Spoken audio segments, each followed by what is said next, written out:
Comstock. And you guys right now are in the KVCC auto shop. So if you want to come and learn how to work on cars, you can start out in high schools and then work your way up into the colleges and get out there to be a technician. What we have in front of you for today is a little challenge. Now, if you think about most cars nowadays, what powers almost everything in cars and machines and your phones and all that stuff? Batteries, which make electricity, right? Electricity. Electricity is powering everything.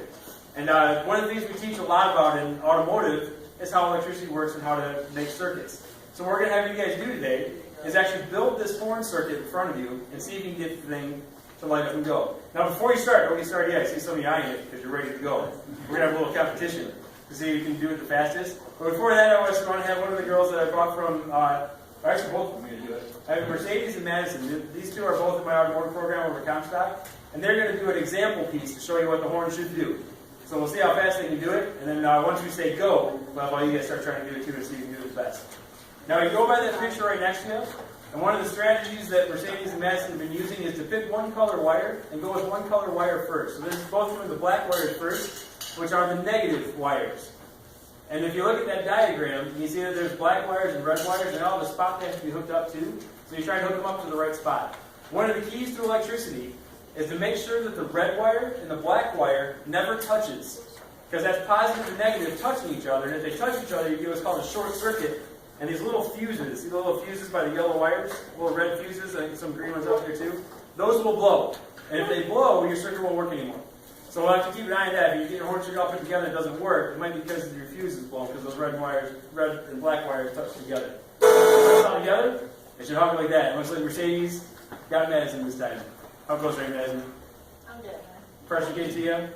Don't be too slow. Now it's the time we start haggling a little bit. You can do it. Red and black, red and black. Yep, there you go. There it is. No. Uh-oh. Quit giving me crap, Basse. Alright, so that's what you're going to try to do. See, you do that together, and see you make your horn honk. So what you do is take apart. Everybody got a station to work at, working with somebody or on your own. And if you have questions as you're going through, raise your hand. We'll come over and give you a hand. We'll try to watch as you're going through, make sure it looks like it's all going good. And if you guys would too, while we're working, there's some safety glasses right in front of you. Throw a pair of safety glasses on, just in case one of your wires would happen to set on fire or something, and then maybe you set on fire. But if you set on fire, don't worry, we'll get a fire extinguisher and put you out. Yes? If you have regular glasses, you can just wear those. All right, you ready? Oh, we already started. Oh, you started. 3, 2, 1, go.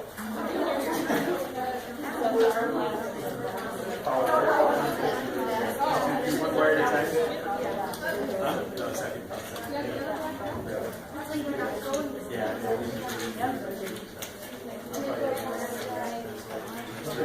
Hey, that's good.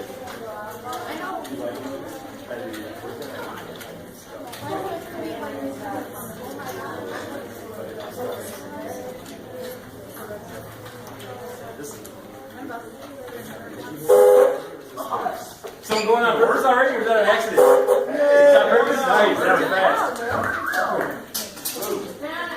Serious. Alright, well, let's get close. Pretty sure this is going to sound like New York City out here. There's no one. Oh, it's going all the time? Tap your button all the time. See if the button's stuck on it. Tap your button all the time. Sometimes the buttons get stuck on it. Close. Yeah, just beat it over. Not try to see if it'll stay on. Nope, these have to be that's wire. There we go. Here's how it's kind of safe. One wire.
disconnected the power, so they shut off. Everybody get this working? Yeah. How was that? Kind of fun? Yeah. You guys want to hear another horn? Yeah. What's bigger than a car? A train. Train? Oh, that's a train on. Did you hear about this already? No, but I'm scared. It's not that loud. It's, like these horns, they're about the same. You guys ready? Maybe it's a little bit louder. I don't know. Everybody all right? Yeah. Feel good? All right. My bad. All right. Now, everybody did incredible on that. If we have you guys out right now, look at your circuits in there and start working on taking all those wires off of there. You're all disconnected. Very good work on this.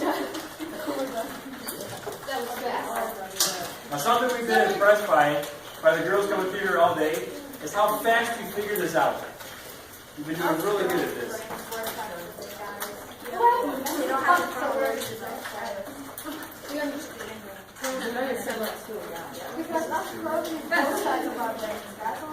Alright. Now something I've noticed, I've been teaching for 16 years, and I get girls come through the class and boys come through the class, and I gotta give girls a compliment, I gotta make fun of boys a little bit. Even though I'm a boy with a boy brain, I have to understand something about girls, and that is that generally you're smarter than us. Not generally, pretty much always smart. Now, a difference I've seen, and part of the reason, how many people in here have wired up a horn circuit before? None? How many people have played with electricity before, really? Good, a little bit. So we got some electrical knowledge. What was the reason you were able to figure out how to make this horn circuit work? The picture. The instructions. Girls will look at a problem, look at the instructions, figure out the solution the way you're supposed to. Boys come in, big boy. They hook up all the wires completely wrong and they set everything on fire. Girls will sit back and read the instructions, figure out how that thing is supposed to work, wire it up properly, and make that thing function the way it's supposed to. So that's an advantage you have with boys. Boys don't think very well. Girls think really well. So with that knowledge that you have now, this automotive field and all the mechanical trades fields that you're going to go through and see today, we need people severely. There's a lot of people that are not coming out to do this, so the job market is huge. There's lots of positions open in anything that requires any of this kind of knowledge and talent. And if you guys are interested in this kind of stuff, do it, because you'll have a job no problem. And it's a lot of fun. And something else comes along with this too. I just got to ask you a question. Are any of you interested in money? You like money? Yeah. Now raise your hand if you like money. Really? That's weird. Usually people don't like having money. That's very strange. Well, there's good news for you. A young lady this morning put this pretty good too. She actually raised her hand and said, nope, I'm only interested in the love of things. I said, that's awesome. And with automotive or any kind of technical field, you can have both. Most people that work on cars love working on cars. And then you also get money for it. A lot of money. So that's good. Love and money together, that's kind of a win-win, isn't it? Yes. Sound nice? Yeah. Good. There's a lot of money available. I don't know if you guys have heard of how much you can make as an automotive technician. But on average, it starts down around $35,000 to $40,000 a year. And at the high end, if you're really good, working in a busy shop and can do everything on a car, there's people that make well over $100,000 a year just working on cars. So it's a very good living. And is there more to it than just working on cars, you think? Yes. Yeah, think about all the other stuff that goes along with it. We got to have all the parts that you sell to put in the cars. We got to sell the cars in the first place. Engineers and designers have to design the cars. There's a whole division at all the car companies that work on just designing the seats, what the seats look like. So there's all kinds of artists and all kinds of stuff involved in making a car happen. So it's a huge industry with all kinds of opportunity for everybody to get into. And it's a lot of fun too. And it's been really fun for me to work on cars this whole time. And I brought Mercedes and Madison. They're going to talk to you a little bit about what it's like to be in the auto shop class at Comstock or anywhere.